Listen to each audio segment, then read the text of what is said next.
자, 이제 공 3번 보겠습니다. 건축 허가권자와 허가 대상이라고 되어 있는데 여기부터 허가권자를 공부하는 거예요. 허가권자에다가 빨간 펜 줄 딱 쳐놓고요. 우리 건축법에서는 허가권자가 왜 중요하냐? 대부분 절차를 허가권자가 합니다. 건축주가 허가권자를 상대로 하니까 허가권자를 모르면 공부할 수가 없죠. 그래서 보통은 이제 허가권자가 누굽니까? 라고 물어보면 보통 시군구청장 이렇게 얘기합니다. 자, 논리적으로 따져보자고요. 허가권자.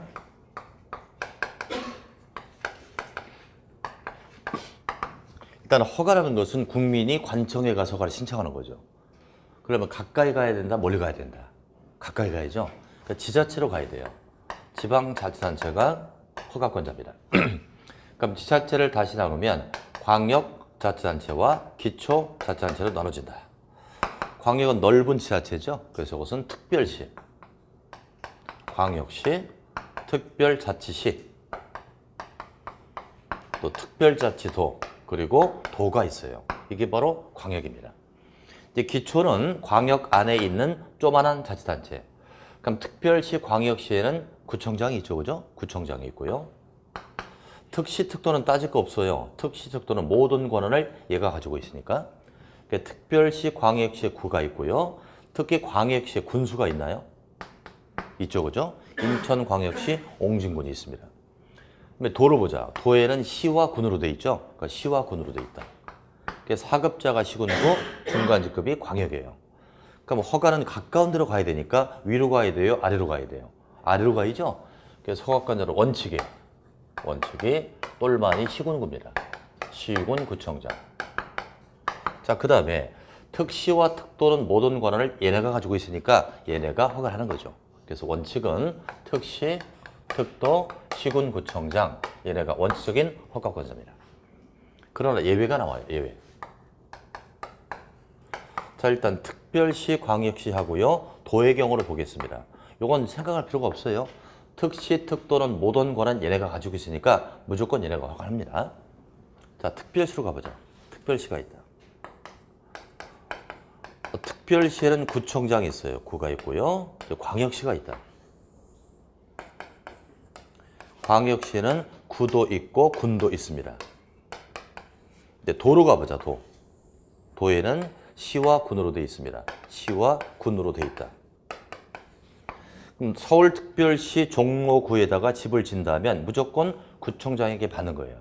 또 광역시에서 군지역이나 구지역에 건물 지을 때 군수나 구청장을 받죠. 근데 문제가 발생합니다. 특별시, 광역시에 큰 거를 짓는단 말이에요. 큰 거. 대형을 짓습니다. 이때 크다고 한다면 층수는 21층, 연면적은 10만 제곱 이상. 이렇게 큰 걸 갖다 짓는단 말이에요. 원래는 구청장이나 군수구청장에 허가를 합니다만 이렇게 큰 거를 허가를 신청하면 얘네가 겁이 나는 거예요. 겁이 나니까 그때는 특별시장, 광역시장의 허가를 받습니다. 그래서 예외적 허가권자는 특별시장, 광역시장이죠. 이렇게 일단 나눠집니다. 다시 한번. 특별시, 광역시는 구도 있고 군도 있다. 원칙은 다 구나 군수가 한다. 단 큰 거 지을 때는 얘네가 한다는 겁니다. 자, 그러니까 예를 들어서 서울특별시 강남구가 있습니다. 강남구에 10층을 짓는다. 10층은 대형이 아니죠? 그때는 강남구청장이 받는다. 근데 송파로 가보자. 송파구에 롯데 제이월드가 있죠? 123층짜리가 있어. 이건 대형이죠? 그때는 이것은 서울특별시장이 허가한다는 얘기입니다. 자, 그럼 이제 도로 가보자. 도에는 시와 군수가 허가권자입니다. 근데 시군 지역에 이렇게 큰 거를 지을 수도 있잖아요. 대형을 지을 때는 누가 허가한다? 그때도 시장군수예요. 도의사가 아니죠. 시장군수가 허가를 하되 얘네가 허가할 때 무서우니까 도의사에게 미리 물어봐야 돼요. 미리 물어본 걸 사전승인이라고 한다. 그러니까 시, 군 지역의 원칙은 시장군수가 허가한다. 대형을 지을 때는 시장군수가 허가를 하되 얘네가 미리 도의사한테 가서 미리 확인을 받고 와야 돼요. 이걸 사전승인이라고 한다. 그래서 도지사는 절대 허가권자가 아니라는 거죠. 사전 승인자이기 때문에. 그래서 허가권자의 도지사는 X입니다.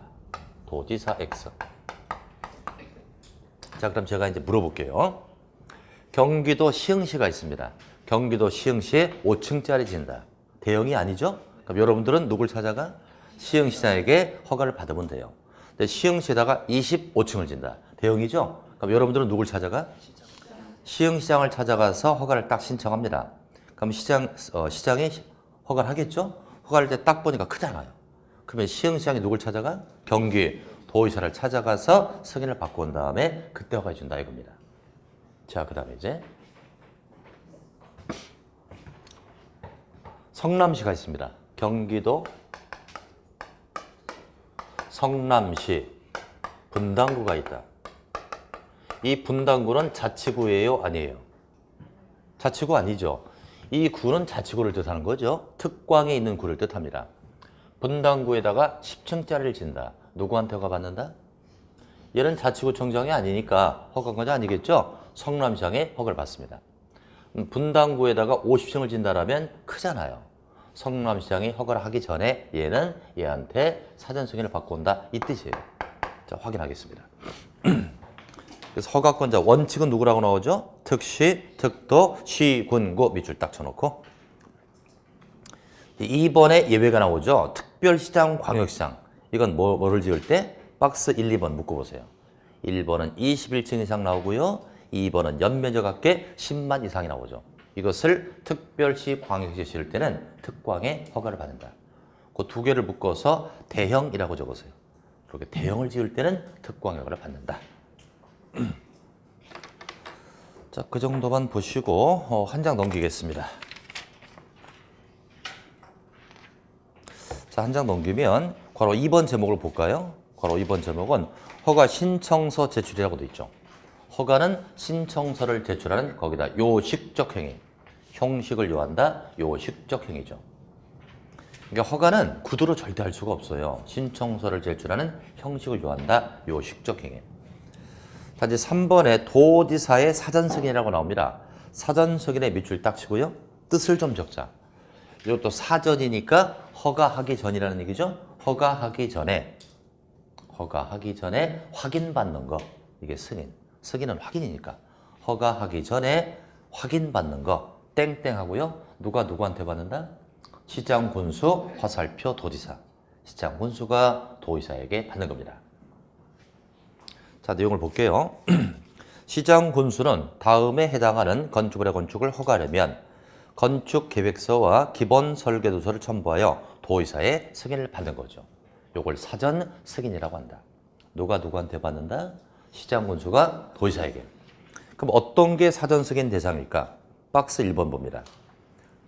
특별시장, 광역시장의 허가 대상이니까 아까 뭐예요? 대형이잖아요. 그래서 대형이라고 쓰면 돼요. 아까 특광에 허가를 받는 경우는 대형이었잖아요. 21층 이상, 10만 이상이라고요. 이것을 시군에 지을 때는 사전 승인의 대상이다. 이렇게 확인하시고. 이제 앞으로 여러분들이 건물을 지을 때 허가를 누구한테 받는지 정확히 지금 살펴본 겁니다. 자, 이제 오른쪽 페이지로 오시죠. 오른쪽 페이지 맨 밑에 괄호 5번 제목을 보자. 괄호 5번 제목이 뭐라고 되어 있습니까? 그 제목을 바꿔주세요. 싹 다 지우고 허가 거부라고 바꾸세요. 제목을 허가 거부입니다. 허가를 거부할 수 있다는 얘기예요. 그럼 허가는 기준에 합당하다 하면 무조건 해줘야 되잖아요. 그런데 기준에 합당하다 할지라도 일정 사유가 있으면 허가를 바꿔할 수 있다는 얘기예요. 이게 허가 거부예요. 그럼 여러분들이 이제 허가를 신청했는데 허가를 거부당하면 여러분 피해를 볼 수 있잖아요. 피해를 볼 소지가 있기 때문에 공정성을 기하기 위해 심의를 거칩니다. 심의를 거쳐서 허가를 거부할 수 있다. 우리 공법에서는 항시 국가가 국민에게 피해를 줄 소지가 있는 이런 행위할 때는 공정성을 기하기위해서 심의를 거치는 겁니다. 자, 허가권자는 다음에 해당되는 경우에 이 법 또는 다른 법률에도 불구하고 건축인의 심의를 거친다. 심의라 밑줄. 건축법상 심의기구는 건축위원회입니다. 심의를 거쳐 허가를 하지 아니할 수 있으니 이것을 허가 거부라고 한다. 그럼 허가를 거부할 수 있는 규정이 사유가 몇 가지인가 보세요. 박스. 딱 두 가지죠. 두 가지니까 시험에 낼 수 있다 없다. 단독 문제를 낼 수가 없죠. 최소 4개 이상은 돼야 오디션을 만들잖아요. 그래서 단독 출제할 수는 없고요. 종합적 지문에서 1개 정도 나올 수 있습니다. 그럼 첫 번째 사유. 첫 번째 허가를 거부하는 사유가 나오죠. 이건 1년에 사태가 발생했기 때문에 나온 규정이에요. 1번 끝에다가 땡땡 하시고요. 경기도 일산 아시죠, 여러분들? 일산 학부모 대모 사태라고 적으세요. 일산 학부모 대모 사태. 과거 경기도 일산에서 신도시를 개발할 때 학부모들이 수십 명이 모여서 학교 주변에서 데모를 합니다. 왜 데모나 봤더니 학교 주변에다가 러버트를 막 세우는 거예요. 그럼 교육 환경에 부적합하죠. 그러나 허가권자는 기준에 합당했기 때문에 허가를 해준 겁니다. 그러나 교육 환경이 부적합하니까 그때는 허가를 빠꾸할 수도 있다는 거예요. 자, 내용 봅니다. 위락 숙박 나왔잖아요. 위락 숙박에 해당되는 건축물의 건축을 허가할 때 해당 대지에 건축하는 건축물의 용도, 규모, 형태가 주거나 교육 환경에 부적합하다고 인정하죠. 교육 환경이 부적합하다? 이때는 심의를 거쳐서 허가를 거부할 수 있다. 자, 2번은 뭐다? 2번 끝에다가 춘천, 펜션, 매몰 사태. 춘천, 펜션, 매몰 사태 때문에 만들어진 규정이죠. 춘천, 펜션, 매몰 사태. 이게 한 10년 가까이 됐죠. 비가 하도 와가지고 강남 사거, 서울 강남역 사거리가 물바다가 됐죠. 그때 우면산 무너진 거 아십니까? 서울에 우면산 무너졌잖아요. 그 당시, 그때 7월 달로 기억하는데 방학 때였습니다. 인하대 대학생들이 춘천에 봉사활동을 갔어요. 봉사활동을 하고 나서 펜션에 잠을 잤습니다. 근데 거기도 비가 많이 왔어요. 펜션이 흙에 매몰됐습니다. 그래서 한 4명 정도가 사망을 했었는데 그때 지하층에 자고 있던 사람, 1, 2층에 잤던 사람이 있는데 지하층에 잠을 자던 학생이 죽었단 말이에요. 그것은 토사가 유실돼서 지하층이 매몰됐기 때문에 지상층은 죽지 않았습니다. 그때 만들어진 개념이에요. 자, 보시면 법의 이름은 보지 마시고요. 방제지구 나와 있고요. 자연재해 위험 개선지구 나옵니다. 상습적 침수가 되거나 침수가 우려되는 지역에 건축을 하는 건물에 대해 지하층 나오잖아요. 지하층 등 일부 공간을 주거용으로 사용하기 부적합하다고 인정합니다. 매몰될 수 있기 때문에 그럴 때는 허가를 거부할 수 있다. 그래서 이 규정은 단독으로 문제를 낼 수는 없고요. 이렇게 알아두세요. 우리 건축법에는 허가를 거부하는 규정이 있다더라. 이때는 심의를 거친다더라. 이렇게만 알아두시면 돼요. 자, 6번으로 가겠습니다. 공용 건축물에 대한 특례가 나오죠.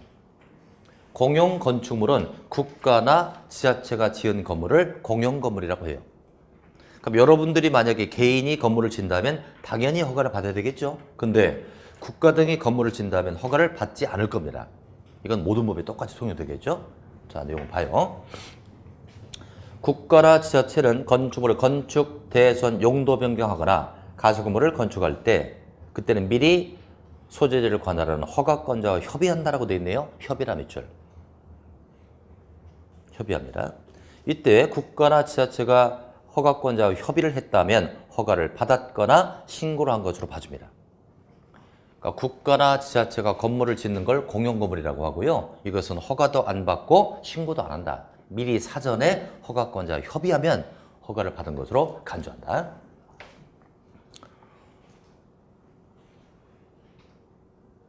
자, 그 정도밖에 지금 안 나왔거든요. 조금 빠진 게 있어서 제가 더 필기를 대신해 드릴게요. 국가나 지자체가 지은 건물을 공용건물이라고 한다. 요건 혜택을 줄 것이다. 공용건축물의 특례죠.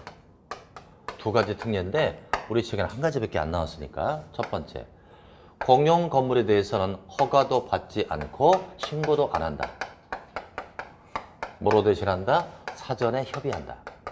허가권자와 사전에 협의하면 허가를 받은 것으로 간주한다. 또 공용 건물은 공사가 끝나고 나서도 사용 승인을 받지 않습니다. 사용 승인이 뭐라고 했죠? 준공 검사와 똑같은 거죠. 우리 건축법에서는 준공 검사라고 안 하고 사용 승인이라고 해요. 건물을 다 졌고요. 짓고 나서 쓰기 전에 확인받아라. 그래서 원래는 사용 승인을 받아야 되는데 공용 건물은 사용 승인 받지 않는다. 이건 사후 통보한다. 건물을 다 짓고 나서 이렇게 졌다라고 통보하면 사용 승인을 받은 것으로 간주합니다. 그러니까 혜택을 주니까 특례다. 이렇게 됐습니다.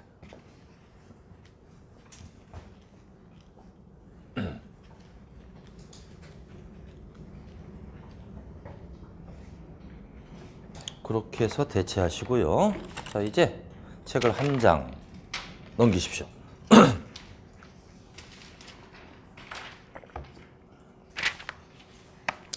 364페이지 보니까 06번에 건축 허가 및 착공 제한이라는 제목이 나오죠. 거기다 별표 쳐주세요. 이것도 거의 해마다 출제가 됩니다. 제목을 다시 보면 허가를 제한할 수도 있고 착공을 제한할 수도 있다고 합니다. 제한을 하겠다는 것은 영원히 허가를 안 해주겠다 이 뜻이 아니고요. 지금 당장 허가해주면 문제가 있으니까 일정 기간 유보하겠다 이거죠. 그래서 중요한 건 그 제한 기간이 중요합니다. 그럼 제목을 다시 보면 허가도 제한할 수 있지만 착공도 제한할 수 있다. 착공이 뭐죠? 이미 허가를 받아서 공사 시작하는 거죠. 이것도 일정 기간 유보할 수 있다는 얘기예요. 자, 우선 2번과 3번 두 개를 묶어주세요.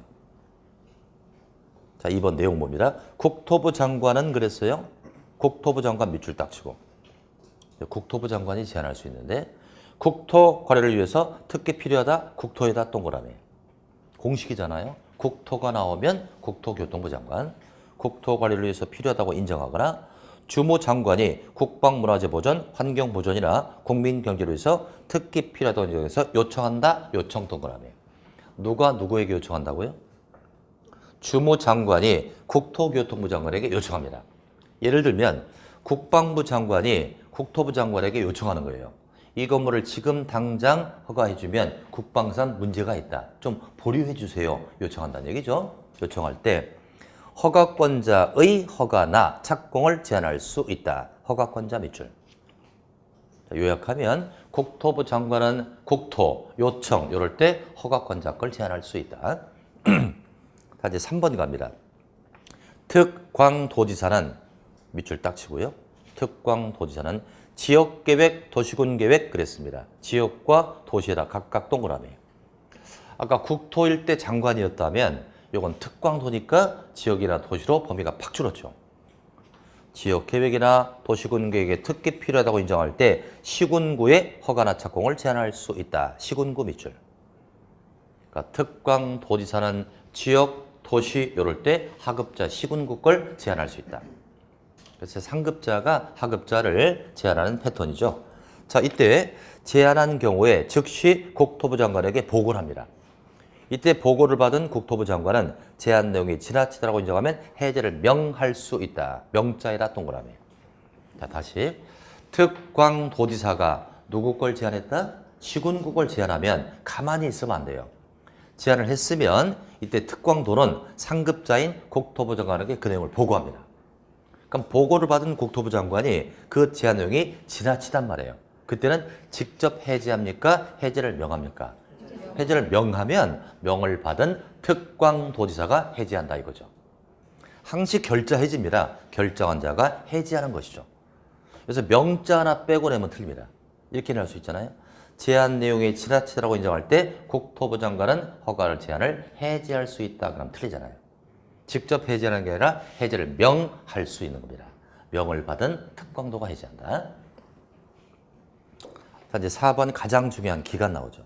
허가나 착공을 제한할 때 제한 기간은 2년 이내, 2년 동그라미. 또 1회 1년을 연장할 수 있다고 합니다.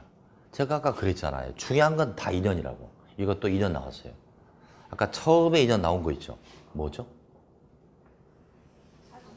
사전 결정 통지를 받았죠. 2년 안에 허가를 신청하라. 신청하지 아니하면 사전 결정 효력은 상실된다. 한번 나왔고요. 두 번째, 건축 허가나 착공 제한 기간이 2년 이내라는 거 두 개 잡았습니다. 자, 이제 5번 제한 절차 나오죠. 제목을 보자. 1번 주민 의견 청취와 심의가 나옵니다. 허가를 제한할 때 현실적 제한이 되기 위해서 주민 의견을 듣고요. 허가를 또 제한하면 국민에게 피해를 줄 수 있으니까 공정성을 위해서 심의를 거친다는 거예요. 확인하셨습니다. 막 그 정도만 보자. 그래서 허가 제한 쪽에서는 아주 출제 잘 되는 게 기간이에요. 기간하고요. 또 국토부는 직접 해제하는 게 아니라 해제를 명할 수 있다. 조심하시고요. 자, 이제 오른쪽 페이지 07번 봅니다. 건축 허가에 필수적 취소라고 되어 있나요? 필수를 의무로 바꾸세요. 의무적 취소로 바꿔주자. 우리가 뭔가를 잘못하면 허가를 취소할 수가 있어요. 취소는 둘로 나눠줍니다. 임의적 취소와 의무적 취소로 나눠지죠. 그럼 대부분은 임의적 취소예요. 취소할 수 있답니다. 특정할 때만 의무적 취소예요. 그래서 우리 건축법에서는 딱 세 가지일 때만 의무적 취소입니다. 허가권자는 허가를 받은 자가 다음에 해당되면 허가를 취소할 수 있다가 아니잖아요. 하여야 한다 밑줄. 다음에 세 가지 경우일 때는 허가를 취소하여야 한다. 딱 요 세 가지일 때만 의무 취소입니다. 자, 첫 번째, 허가를 받았어요. 또 2년 또 나와. 2년 동그라미 딱 치고 2년 이내 공사에 착수하지 않습니다. 그때는 반드시 취소합니다. 허가를 받았는데 2년 이내 착수를 안 합니다. 그럼 왜 반드시 취소한다? 건축법은 위해 요소를 막자는 그 목적이 있어요.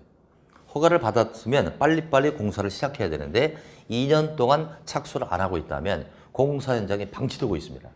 그럼 철근이나 벽돌이 막 쌓여 있는데 이게 무너질 수 있잖아요. 반드시 취소한다.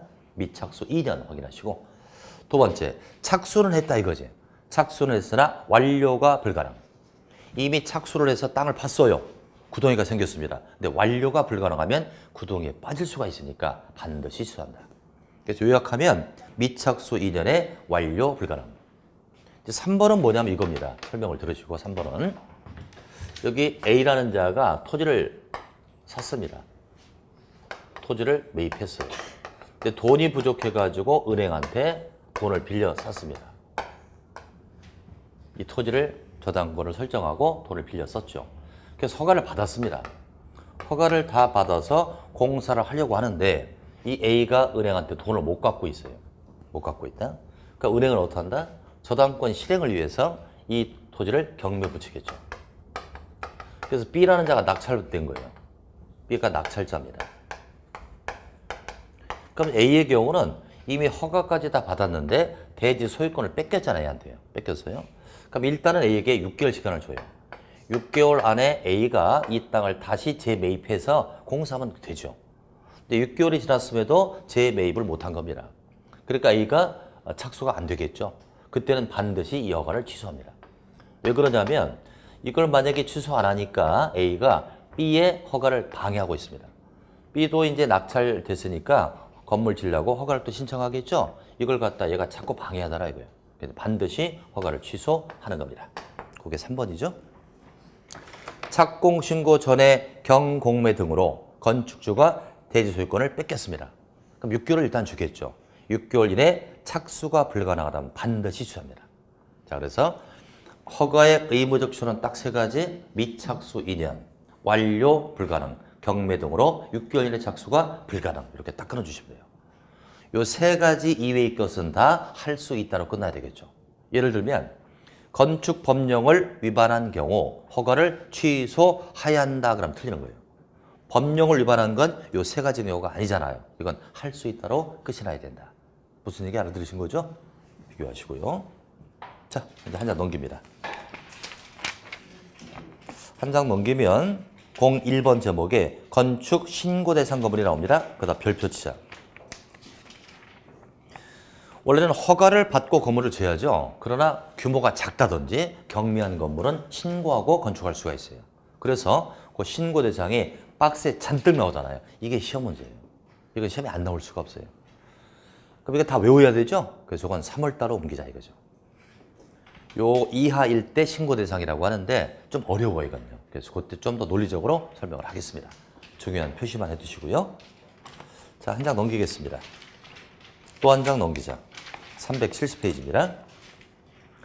이것도 뜻만 알고 가겠습니다. 370페이지 제5절에 가설 건축물이 나오죠. 가설에 밑줄 쳐보자. 우리가 가설 건물 할 때 가짜는요, 거짓 가짜예요.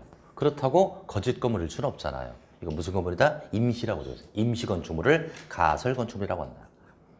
임시 건축물이니까 영원히 존치하는 게 아니라 일정 기간만 존치하겠죠. 거기다가 존치 기간이라고 적죠. 존치 기간 땡땡 3년 이내. 3년 이내 존치했다가 나중에 철거해야 되는 그런 건물을 가설 건축물이라고 한다. 그럼 예를 들어 어떤 게 있습니까? 그렇죠. 아파트 모델하우스 같은 거죠. 일정 기간 지나면 철거한단 말이에요. 이것을 가설 건축물 뜻만 알고 가겠습니다. 자, 이제 한 장 넘기시고요. 373페이지로 와줍니다. 자, 373페이지 제6절 제목이 나오죠. 건축 절차가 나옵니다. 일단 순서부터 잡자고요. 여러분들이 건물을 지으려면 시공자하고 계약을 해야 되겠죠? 그래서 건축주와의 계약. 건축주와 누구랑 계약한다? 뭐 시공자랑 계약을 하겠죠? 계약을 했으니까 한 장 넘겨보자. 건물을 설계해야 되겠죠? 설계를 하고 나면 3번에 착공 신고한다. 착공 신고는 빨간 펜 밑줄. 자, 설계했다고 막바로 공사하는 거 아니래요? 착공 신고합니다. 뜻을 좀 적을까요? 착공의 뜻이 뭡니까, 여러분들? 공사 시작하는 거죠? 자, 받아 적자. 공사 시작하기 전에, 자, 착공 신고의 뜻입니다. 공사 시작하기 전에 계획서 제출하는 것. 계획서 제출하는 겁니다. 이것을 착공 신고라고 한다. 계획서 제출하는 겁니다. 자, 우리가 이 공사를 시작하기 전에 왜 계획서를 제출하냐면 건축공사는 굉장히 위험 요소가 많아요. 그러니까 스케줄을 딱 정해놓고 그 계획서를 제출하고 사업을 하는 거죠. 이걸 착공 신고라고 한다. 이제 착공 신고했으니까 오른쪽 4번에 시공을 하겠죠. 시공을 합니다. 이 시공을 하다 보면 한 장 넘기자. 5번에 감리를 할 때가 있어요. 감리자는 뭐 하는 자다? 시공자를 감시 감독하는 거죠. 누가 지정한다? 건축주가 지정합니다. 원래는 건축주가 시공자를 직접 감시 감독하는 게 가장 좋겠죠. 근데 건축주가 건축의 문외한이라면 감리자를 선정해서 그 자에게 대응을 시키는 거죠. 자, 이제 감리자를 정해서 공사를 진행했겠죠. 한 장 넘겨보자. 이제 공사 끝났단 말이에요. 끝났으니까 6번에 사용 승인에다 빨간 펜 밑줄. 절차 중에 가장 중요한 건 사용 승인이에요. 그럼 사용 승인은 뭐하고 똑같은 뜻이라고 그랬죠? 준공 검사와 똑같은 뜻입니다. 그럼 이제 사용 승인의 뜻을 좀 적자. 공사 끝난 후, 자, 사용 승인의 뜻입니다. 공사 끝난 후 건축물 사용하기 전에, 공사 끝난 후 건축물 사용하기 전에, 건축물 사용하기 전에 확인받는 거, 이걸 사용 승인. 그러니까 승인의 뜻은 확인이거든요. 그러니까 준공검사와 똑같은 거죠. 이런 일련의 절차가 있어요. 이런 절차를 여기서 공부하자 이거예요. 다시 처음으로 옵니다.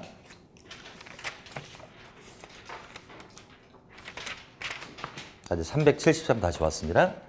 이제 건축 절차인데 제 6절 제목이 건축 절차라고 돼 있잖아요. 거기다 땡땡 하시고요. 대부분 건축 절차는 건축주가 허가권자를 상대로 한다. 건축주가 허가권자를 상대로 하는 것입니다. 건축의 주인이 허가권자를 상대로 한다. 다시 한번 제목을 봅니다. 1번 건축주와 이제 계약을 했겠고요. 계약을 했으면 한 장 넘기자. 이제 설계를 해야 되겠죠? 건축물에 설계를 하는데 설계를 가장 잘 하는 자가 건축사라고 제가 얘기했죠. 건축사. 자, 내용을 보겠습니다. 건축 허가를 받았다. 허가라 밑줄. 또 건축 신고했다. 신고라 밑줄. 그리고 리모델링했다. 리모델링 밑줄. 이런 건축물의 건축을 위한 설계는 건축사가 아니면 할 수 없다. 건축사 밑줄. 그러니까 건축사가 꼭 설계를 해야 되는 게 딱 3개. 허가 받았다. 하나, 신고했다. 둘, 리모델링. 요 3가지는 건축사가 반드시 설계한다. 다 이제 설계했으니까 공사 3번으로 갑니다. 착공 신고라고 그랬죠? 착공 신고는 뜻이 뭐라고요? 공사 시작하기 전에 계획서 제출하는 거. 그럼 누가 누구한테 제출할까요? 건축주가 허가권자를 상대로 하겠죠? 대부분 절차니까. 그러니까 뭐 건축 허가, 허가라 밑줄. 건축 신고, 신고라 밑줄. 그 다음에 가설건축물이라고 되어 있습니까? 그 가설건축물 앞에다가 허가 대상이 빠졌습니다. 허가 대상, 가설건축물 이렇게. 그러니까 착공 신고 대상은 딱 3가지인 거예요. 허가 받았다 하나, 신고했다 둘, 허가 대상, 가설 건축물입니다. 이러한 건축 규정에 따라 허가를 받거나 신고를 한 건축물의 공사를 착수하는 건축주는 허가권자에게 공사계획을 신고하니 이것이 바로 착공 신고입니다. 그리고 착공 신고는 누가 누구를 상대로 한다? 건축주가 허가권자에게. 착공 신고 대상은 딱 3가지. 허가, 신고, 허가 대상, 가설 건축물. 자, 다만 건축물의 철거를 신고할 때 착공 예정을 기재했다면 신고하지 아니한다라고 되어 있죠. 이게 무슨 얘기냐면 여러분들이 소유한 건축물을 철거할 때 신고합니다. 이걸 철거 신고라고 하는데 그 철거 신고서에다가 나는 이 건물 부시고 언제쯤 새 건물 지을 예정입니다. 착공 예정을 기재했다면 착공 신고하지 않아도 좋다 이 뜻이에요. 자, 이제 오른쪽으로 갑니다. 이렇게 해서 시공을 이제 하겠죠? 시공하고요. 한 장을 또 딱 넘기면 시공하는 중에 감리를 또 할 겁니다. 감리를 하죠. 이제 또 한 장 넘기자. 이제 공사 끝났으니 사용 승인 나온다고요. 이번 1, 2월 강의는 용어를 알아야 돼요. 사용 승인의 뜻이 뭐라고요? 공사 끝난 후에 건물 사용하기 전에 확인받는 거죠. 왜 준공 검사라고 안 하고 사용 승인이라고 하느냐? 이유는 딱 하나.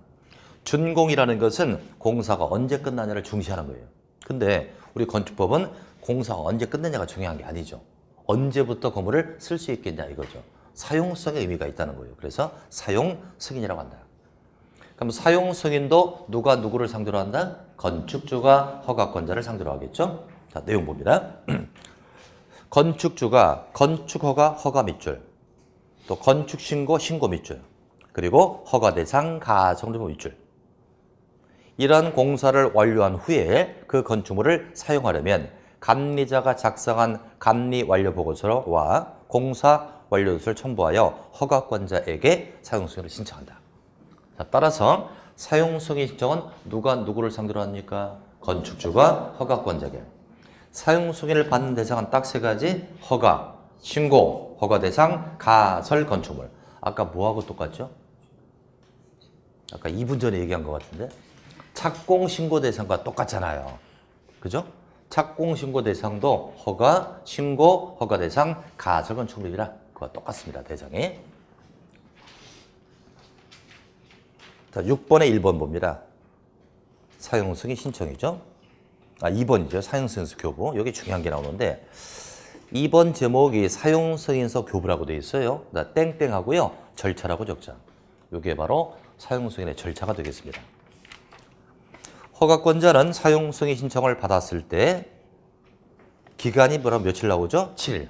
7일에다 색깔 딱 칠하세요. 사용 승인 신청을 받았다. 7일 이내에 검사를 합니다.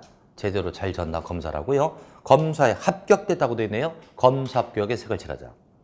검사에 합격된 건축물에 대해서 사용 승인서를 내줘야 한다. 내줘야 한다. 색을 칠하자. 자, 이렇습니다. 사용 승인을 신청하면 7일 이내 검사를 해야 돼요. 제대로 잘 졌나 검사를 하고 그 검사에 합격됐을 때 사용 승인서를 교부해 준다, 내준다는 거예요. 3박자가 하나라도 빠지면 안 돼요. 7일 검사 합격 교부. 그러니까 7일 이내에 무조건 교부하는 거 아닙니다. 7일 이내에 검사를 받고 검사에 합격됐을 때 교부한다. 합격 못하면 계속 빠꾸시켜요. 그래서 시험 문제 맨날 이렇게 나와요. 사용 승인을 신청했다. 7일 이내에 사용서를 교부한다. 이렇게 하면 틀리는 거예요. 이게 빠지면 안 돼요. 검사 합격됐을 때 교부한다는 것입니다. 7일 검사 합격 교부입니다.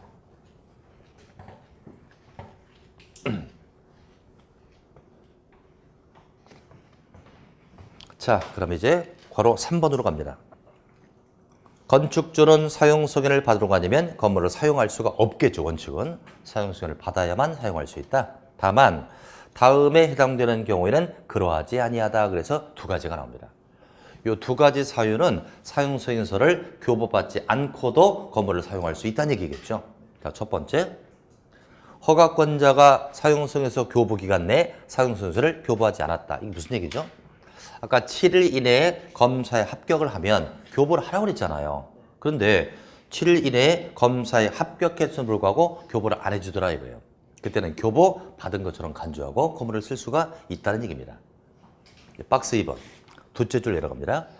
기준에 적합한 경우로서 기간을 정하여 임시로 써도 좋다. 임시로 사용 승인을 해줬다 이거예요. 완공된 부분에 대하여 잠깐 써도 좋다 이렇게 해줬다면 쓸 수가 있다. 이것을 뭐라고 한다? 임시 사용 승인이라고 하고 그것이 바로 4번이 나오죠. 임시 사용 승인. 자, 건축주는 사용 승인서를 받기 전에 공사가 완료된 부분에 대해 임시 사용 승인을 받으려는 경우에 허가권자에게 신청서를 제출합니다. 그리고 임시 사용 승인은요, 완공된 부분별로 잠깐 쓰게 주는 겁니다. 이것도 누가 누구한테 신청한다? 건축주가 허가권자에게.